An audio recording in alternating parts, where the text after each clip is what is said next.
तुमच्या शहरात प्रत्येक 1 लाख लोकांमागे 445 पेक्षा जास्त गुन्हे होतात आणि कदाचित पुढचा टार्गेट कोण असू शकतो हे कुणालाच माहीत नाही। पण सगळ्यात धक्कादायक गोष्ट म्हणजे भारतामधील सर्वात सुरक्षित शहर आणि सर्वात धोकादायक शहर कोणते आहे हे ऐकून तुम्ही नक्कीच थक्क व्हाल।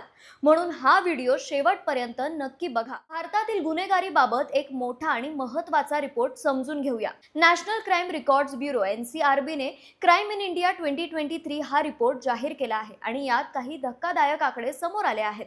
देशातील एकूण गुन्हेगारी दर आहे 445.9 प्रति 1 लाख लोकसंख्या, म्हणजेच गुन्हे अजूनही मोठ्या प्रमाणावर होत आहेत। सर्वात जास्त कोणते गुन्हे होतात तर चोरी, दरोडा आणि मारहाण हे गुन्हे सर्वात कॉमन आहेत। आता राज्यांबद्दल बोलायचं झालं तर उत्तर प्रदेश, केरळ, महाराष्ट्र, दिल्ली आणि बिहार या राज्यांमध्ये गुन्ह्यांची संख्या जास्त नोंदवली गेली आहे। शहरांच्या बाबतीत एक इंटरेस्टिंग गोष्ट, कोलकाता सलग 4थ्या वर्षी सर्वात सुरक्षित शहर ठरलं आहे, तर कोची हे शहर सर्वात असुरक्षित शहर म्हणून समोर आलं आहे। पण सगळ्यात मोठी चिंता कोणती तर ती म्हणजे सायबर क्राइम। 2019 ते 2026 दरम्यान सायबर गुन्ह्यांमध्ये प्रचंड वाढ झाली आहे।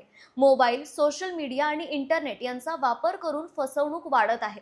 तसेच महिलांवर, मुलांवर, SC/ST समुदायावर होणाऱ्या गुन्ह्यांवरही या रिपोर्ट्समध्ये सविस्तर माहिती देण्यात आली आहे। पण एक महत्त्वाची गोष्ट लक्षात ठेवा, हे सगळे आकडे नोंदवलेल्या गुन्ह्यांवर आधारित आहेत, म्हणजेच प्रत्यक्षात होणारे गुन्हे यापेक्षा जास्त असू शकतात।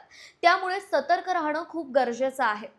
ऑनलाईन असो किंवा ऑफलाईन, स्वतःची सुरक्षा तुमच्या हातात आहे। जर तुम्हाला असेच अपडेट्स पाहायचे असतील तर फॉलो करायला विसरू नका।